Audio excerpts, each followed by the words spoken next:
السلام علیکم، نادر بلوچ حاضر خدمت ہوں. آج ایک کیس تھا ایمان مزاری اور ان کے شوہر ہادی علی چٹھا کے خلاف، اور آج ویسے تو سماعت آگے ملتوی ہو گئی ہے، لیکن ایف آئی آر جو کاٹی گئی اس ایف آئی آر کا مقصد کیا ہے، کرنا کیا چاہ رہے ہیں، 5 الزامات کیا ہیں، اور ساتھ یہ کہ اس ایف آئی آر کے بعد آیا ایمان مزاری اور ہادی علی چٹھا اور ادرس، کچھ ادرس بھی ہیں جن میں کوئی بھی آ سکتا ہے، ان کے سافٹ ویئر اپڈیٹ ہوں گے، کیا کریں گے، چپ ہو جائیں گے. کیسی ہیں ایمان؟ تھوڑا سا ڈیٹیل بتائیے گا. پہلے تو کیس کی ڈیٹیل بتائیں گے، یہ 5 الزامات ہیں کیا، اگلے کویشچن بعد میں.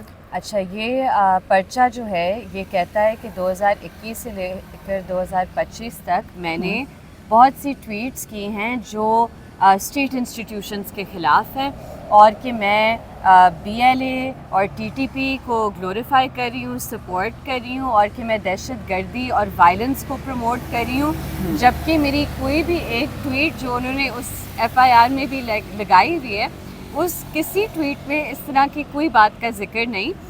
جو جن باتوں کا ذکر ہے وہ یہ ہے کہ کوئی ٹویٹ مینشن کی گئی ہے کہ ڈاکٹر مارنگ بلوچ کو رہا کیا جائے، پرامن لوگوں کو جیلوں میں بند نہ کیا جائے، ان سے مذاکرات کیے جائیں. تو اگر یہ اپنی اوپینین کوئی دے رہا ہے اور انہوں نے اس پہ پرچہ کاٹ دیا کہ جی ہمیں لگتا ہے کہ کسی اسٹیٹ انسٹیٹیوشن کے خلاف یہ تنقید کر رہی ہے یا یہ کوئی جرم کر رہی ہے، تو it will be very interesting to see کہ یہ کس طرح ٹرائل میں ہمارے خلاف یہ الزامات ثابت کریں گے، جب پرچے کو پڑھ کر یہ الزامات میک آؤٹ ہی نہیں ہوتے. جو سیکشن 9 ہے وہ گلوریفیکیشن آف این offense ہے. پتہ نہیں کون سا آفینس ہے جس کی ہم نے گلوریفیکیشن کیا، ابھی تک ہمیں نہیں پتہ. دوسرا لکھا بھی نہیں نہیں، کہیں کوئی صرف یہ جنرل ایلیگیشن لکھی ہوئی ہے. اچھا. لیکن جو اسپیسیفک ٹویٹس ہیں ان میں تو کہیں ٹی ٹی پی کی بات ہی نہیں کی گئی، کہیں بی ایل اے کو گلوریفائی نہیں کیا ہوا. تو مجھے تو میری سمجھ سے باہر ہے کہ یہ کس طرح اسٹیبلش کریں گے. سیکشن 10 سائبر ٹیررزم، وہ بھی سمجھ نہیں آتی کہ کس طرح میک آؤٹ ہوتا ہے. Section 11 hate speech. میرا جو ٹریک ریکارڈ ہے وہ ہے کہ میں لیگل سروسز پرووائڈ کرتی ہوں کسی بھی ڈسکریمنیشن کے بغیر. کسی بھی بندے کو اس کی ایتھنیسٹی یا ریلیجن کی بیسس پر نہیں ہم ڈسکریمنیٹ کرتے کوئی کیس لیتے ہوئے یا ان کے لیے آواز اٹھاتے ہوئے. تو یہ الزام ہیٹ سپیچ کا لگانا تو بالکل ہی ایک لافیبل چیز ہے. اور سیکشن 26 سے لگایا ہوئے فیک نیوز کا، لیکن ابھی تک ہم نے ایف آئی آر پڑھے، ہمیں تو نہیں سمجھ آ رہی کہ اس میں کون سی چیز ہے جو فیک نیوز ہے. اگر کسی نے کسی چیز پر اوپینین ایکسپریس کیا ہے اور وہ کہہ رہا ہے کہ یہ میری رائے ہے، تو آپ اسے فیک نیوز کس طرح کہہ سکتے ہیں؟ آپ نے ڈاکٹر مارنگ بلوچ کی بات کی لاسٹ ٹائم جو ہم نے ہیئرنگ سنی یا اس کی جو ڈیٹیل سامنے آئی، اس کے مطابق جو جعفر ایکسپریس کا واقعہ بھی تھا اور بھی کیسز تھے وہ پیچھے رہ گئے، اب نئے کیس میں جو ہے وہ کیا گیا ہے. تو پھر کون سی مطابق آپ اس کو ثابت کرنا چاہ رہے ہیں؟ اور یہ بھی اسٹیبلش کرتا ہے کہ یہ جو آپ جھوٹ بول رہے تھے پچھلے 6-7 مہینے سے جعفر ایکسپریس کے بارے میں کہ انہوں نے یہ بات کی تھی، آپ کے پاس ایک چھوٹا سا بھی ثبوت ان کے خلاف نہیں تھا. نہیں تو پہلے آپ انہیں 3 مہینے کی ڈیٹینشن ایم پی او پہ نہ کرتے نا، آپ اس کیس میں ان کو ریمانڈ لے کر انویسٹیگیشن کر کے ٹرائل کرتے. لیکن آپ نے اس کیس میں ان کے خلاف کچھ ہے نہیں، جس طرح ان کیسز میں ہمارے خلاف کچھ نہیں ہے. تو یہ ایک بہت کلیئر ٹارگیٹڈ پالیسی ہے ریاست کی کہ جو پرامن طریقے سے آواز اٹھائے گا اسے کچلا جائے گا. ویسے آپ نے بھی پڑھا ہوگا ڈاکٹر مارنگ بلوچ ابھی تک کیا سامنے آیا؟ کچھ بھی نہیں، کچھ ایک ثبوت، ایک کوئی مطلب ہے کچھ بھی نہیں ہے. دیر از نو پروف اگینسٹ ہر. نہیں تو آپ ٹرائل چلاتے نا، نہیں تو آپ کچھ عدالت میں اسٹیبلش کر پاتے. اور ریمانڈ پر ریمانڈ دینے کے باوجود 65 ڈیز کا تقریباً ریمانڈ ہوا ہے، جو کہ ان اٹ سیلف ایک انپریسیڈنٹڈ سی چیز ہے کہ بارہا آپ ریمانڈ دیتے جائیں. 45 ڈیز ہو چکا ہے، ابھی 60 دن مکمل، آج 60 دن مکمل ہے. بالکل ان وائلیشن آف سیٹلڈ لا جو ریمانڈ کا ہے، جو کہتے ہیں کہ آپ اس طرح ریمانڈ نہیں دے سکتے. جو لبرٹی ہے ایک شخص کی، وہ بہت ایک اہم رائٹ ہے. تو ابھی تک تو وہ کچھ نہیں ثابت کر سکے. اور جو یہ تمام جھوٹے مقدمات بنائے جاتے ہیں، چاہے سمیع الدین بلوچ کے خلاف ہو، چاہے ڈاکٹر مارنگ کے خلاف ہو، چاہے بی وائی سی کی قیادت کے خلاف ہو، یہ صرف انہیں ہراس کرنے کے لیے، ان کی لبرٹی کرٹیل کرنے کے لیے کیے جاتے ہیں. نہیں تو ان کے خلاف نہ کوئی کیس ہے، نہ کوئی ثبوت ہے. ایمان، یہ جو گلوریفائی آف ٹیررزم ان کی تعریفیں کیا ہے؟ ویسے کسی پر بھی فکس کر دیں گے مقدمہ؟ نہیں، دیکھیں جو لا کی لینگویج ہے، انٹرسٹنگ بات تو یہ ہے کہ لا کی لینگویج بھی، ایون دو پیکا ایک برا قانون ہے، ڈریکونین قانون ہے، لیکن اس میں بھی لینگویج کلیئر ہے کہ کوئی فار ایگزامپل کوئی شخص ہو جو جس نے ٹیررزم کی اس کی کنوکشن ہے، یا جو ٹیررسٹ ایکٹیویٹیز میں ملوث ہونے پر اسے سزا ملی ہو، اس کو گلوریفائی کرنا، یا فار ایگزامپل کسی پرسکرائبڈ آرگنائزیشن کو گلوریفائی کرنا. لیکن ادھر جو چارجز لگائے جاتے ہیں ڈاکٹر مارنگ بلوچ پر یا ہم پر یا کسی ڈسیڈنٹ پر، اس میں جو وہ چیزیں کہتے ہیں یا جو وہ ایلیگیشن لگاتے ہیں وہ ان اوفینسز کے دائرے کار میں فٹ ہی نہیں ہوتی، کیونکہ ایسا کوئی جرم ہم نے کیا نہیں ہے اور نہ انہوں نے کیا ہے۔ اچھا، اس ساری ایف آئی آر کا آپ کیا سمجھتی ہیں؟ مقصد کیا؟ آپ کو خاموش کرانا ہے؟ جی بالکل، مقصد خاموش کروانا ہے۔ ایک آپ کہہ دیں کہ یہ کیونکہ میرے خلاف تو 8واں پرچہ ہے، اور یہ وہی ہوتا ہے کہ آپ کے خلاف ایک تلوار لٹکائی جائے کہ کسی بھی ٹائم پر آپ پر وہ تلوار چلائی جائے گی تو آپ چپ کر کے بیٹھ جائیں، لیکن جو یہ ایف آئی آر بار بار درج کراتے ہیں یا جو ہمیں گرفتار کرنے کی کوشش کرتے ہیں، ہم 12 انہیں سمجھانے کی کوشش کرتے ہیں کہ نہ ہم ایف آئی آر سے ڈرتے ہیں، نہ ہم گرفتاری سے ڈرتے ہیں، اور انشاءاللہ جب تک جان ہے ہم اپنا کام جاری رکھیں گے، کوئی طاقت نہیں جو ہمیں اس کام سے روک سکتی ہے۔ بہت شکریہ، ہادی چٹھا کو دیجیے گا میں ان سے۔ ہادی بھائی، آپ کا کیا گناہ سر زرد ہوا؟ آپ کا گناہ اتنا ہی ہے کہ آپ ایمان کے شوہر ہیں، شادی کر لی۔ جی دیکھیں، میں پہلی بات تو یہ کہ I am very proud of my wife and the work she does, اور تھوڑا بہت مجھے ہی موقع ملتا ہے کام کرنے کا، لیکن موٹی موٹی بات یہ ہے نادر صاحب کہ اگر ریاستی اداروں کو یا ریاست کو آئینہ دکھانا، ان کو یہ کہنا کہ قانون کے تابع رہ کے کام کریں، آئین پاکستان کا جن افسران نے حلف لیا ہوا ہے اس کے پابند رہیں، قانون کو توڑیں مت، اور غیر قانونی حرکتیں نہ کریں، جبری گمشدگی نہ کریں، قتل و غارت نہ کریں، مار پیٹ نہ کریں، اگر یہ کہنا جرم ہے تو یہ جرم ہم کرتے رہیں گے، اور یہ پرچے جتنے مرضی کرتے رہیں۔ ان پرچوں یہ پرچے پکوڑے رکھ کے کھانے کے قابل بھی نہیں ہیں۔ آپ نے گلوریفیکیشن آف آفینس کی بات کی، تو دیکھیں گلوریفیکیشن آف ٹیررسٹ آفینس کا پہلے تو ریاست کو آج تک ٹیررزم کا مطلب ہی سمجھ نہیں آیا۔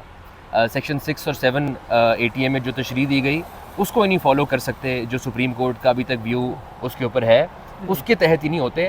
بٹ اس میں نقصان یہ ہوتا ہے، نقصان صرف یہ ہوتا ہے کوئی آپ کو اوپر تنقید کر رہا ہے، کوئی آپ کو قانون فالو کرنے کہہ رہا ہے، آپ اس پہ پرچہ کر دیتے ہیں، اس قسم کا من گھڑت پرچہ بناتے ہیں۔ نقصان یہ ہوتا ہے کہ اداروں کی ساکھ مجروح ہوتی ہے، اداروں کی جو سٹینڈنگ ہے، جو ان کی ریپوٹیشن ہے، مجروح ہوتی ہے کہ ان کے جب شاید وہ جینون کام بھی کریں تو کوئی ان کو سیریس نہیں لے گا، ان کی ریپوٹیشن اتنی بری ہو جائے گی۔ NCCIA یا FIA کی کیا ریپوٹیشن ہے آپ کے سامنے ہے، آپ سب کو پتہ ہے، ہم سب کو پتہ ہے پاکستانیوں کو۔ اور اس کے بعد پھر عدالتوں سے جب آپ ایسے کام لیتے ہیں تو پھر آپ عدالتوں کی ساکھ مجروح کرتے ہیں، ان کی کوئی ویلیو نہیں رہ جاتی لوگوں کی آنکھ میں، اور وہ آخری دروازہ ہوتا ہے سول لبرٹیز کا، اور اگر اس کے بعد بھی نہ ہو تو پھر عدالتوں سے بھی اعتبار اٹھ جاتا ہے۔ اس چیز کا یہ نقصان ہے۔ ججز کا کام ہوتا ہے، عدالتوں کا یہ کام ہوتا ہے کہ وہ معاشرے میں جو مختلف طاقتیں، ادارے ہیں، افراد ہیں، شخصیات ہیں، جی، ان کو اپنے اپنے ڈومین میں رکھنا۔ بالکل، اگر کوئی اپنے ڈومین سے بڑھ رہا ہے تو اس کو روکنا۔ جب عدالتوں کو بھی اس طرح یعنی کہ 26ویں ترمیم کے ساتھ اب خود ہی آپ جج جی، بینچ بنائیں، فیصلے لیں مرضی کے، تو پھر کون سا فورم رہ جاتا ہے جہاں پر آپ ان سب اداروں کو اور افراد کو اپنے اپنے دائرے میں رکھ سکیں؟ دیکھیں قانون کا طالب علم ہونے کے ناطے اور یونیورسٹی لا اسکول کے دوران ہم نے تو ہر وقت یہی پڑھا سیپریشن آف پاورز کا، ہم نے تو یہی پڑھا کتابوں میں، لیکچرز میں یہی سنا کہ جوڈیشل جو ادارہ ہے وہ ایگزیکٹو کی اوور ریچ، ایگزیکٹو کی انسرپاس پاور کو ایک چیک رکھتا ہے، اکاؤنٹیبلٹی رکھتا ہے۔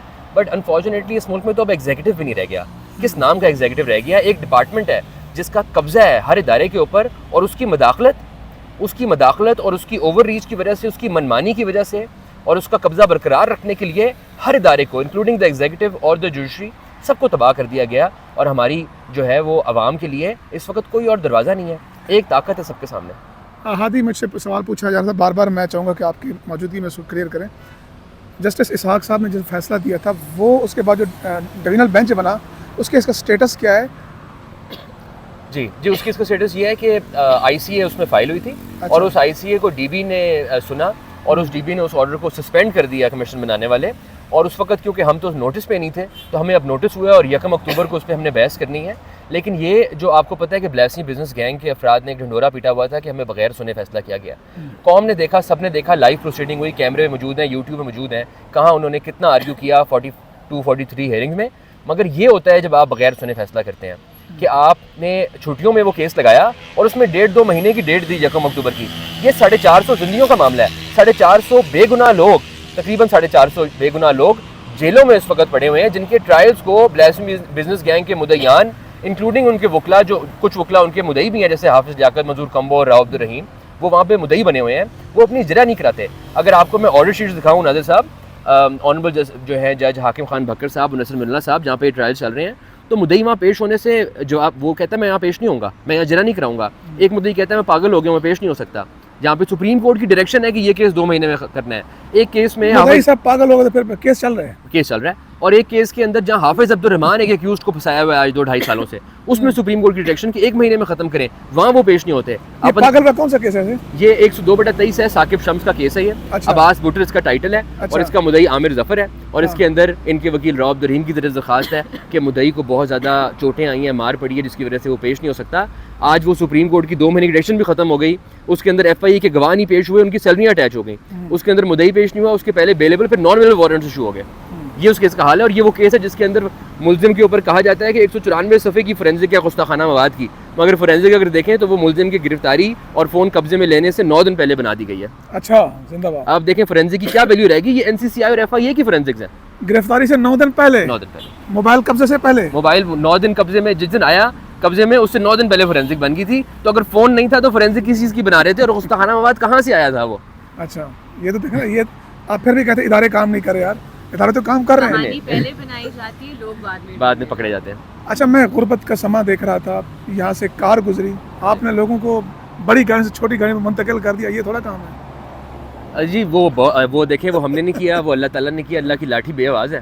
اور خدا کے نام کو, رسول کے نام کو, خدا کی جو ہے وہ کتاب کو اگر استعمال کر کے کوئی بھی گروہ کاروبار کرے گا, تو میں تو بڑا یقین رکھتا ہوں, میرا بڑا ایمان ہے اس بات پہ کہ مکافات عمل ہوگا, اور بڑا پورا حساب ہوگا. دنیا میں بھی, آخرت میں تو جو ہونا ہے وہ تو ہونا ہی ہے, لیکن دنیا میں بھی ہوگا. آخری سوال یہ بتائیں کہ اس جو بلاسفمی کیسز ہیں, آپ کی تو چلو ہمت ہے کہ آپ کیس لڑ رہے ہیں, کتنا مشکل ہوتا ہے وکلاء کو اس طرح کے کیس کو لینے اور ڈیل کرنے میں؟ ناظر صاحب, ہمارے پاس اس وقت کوئی 72 سے 74 ایکیوزڈ ہیں جو اس گینگ نے پھنسائے ہیں, صرف بلیسنگ بزنس گینگ نے پھنسائے ہیں. ان میں سے میجورٹی جو ایکیوزڈ ہیں ان کی فائلیں جو ہمارے پاس آئی ہیں, تو ان میں پہلے وکلا حضرات تھے. میجورٹی وکلا نے اس کے اندر کیسز سے ریکیوز کیا ہے کیس لینے کے بعد. کچھ سے خود میری ملاقات ہوئی اور انہوں نے کہا کہ ہمیں جج صاحبان نے, ہمیں جو پہلے چلتے ہیں جہاں پہ بھی ٹرائلز, ان جج صاحبان نے, ہمیں وکلا نے, بار کاؤنسلز نے پریشر کر کے لوگوں نے کہا کہ آپ یہ کیس نہیں لڑ سکتے, اس لیے ہم یہ کیس نہیں لڑ رہے. دھمکیاں الگ, پریشر الگ, اور وکلا کے لیے بہت مشکل ہوتا ہے کہ وہ ان کیسز کے اندر پیش اور لڑیں. آخری سوال ایمان سے. ایمان کہتے ہیں کہ بڑے پیسے آتے ہیں, بڑے کہتے ہیں نا اس طرح کے معاملات میں, کتنی آپ نے عمارتیں کھڑی کی؟ دیکھیں, ہماری تو ٹیکس ریٹرنز ہیں پبلک, سب کچھ پبلک ہے, اور آئی تھنک ہمیں تو ابھی جو ہماری بیل ہمیں بھرنی پڑی تھی اس کے میں چل کے اس پہ بڑی ڈز پڑی ہے.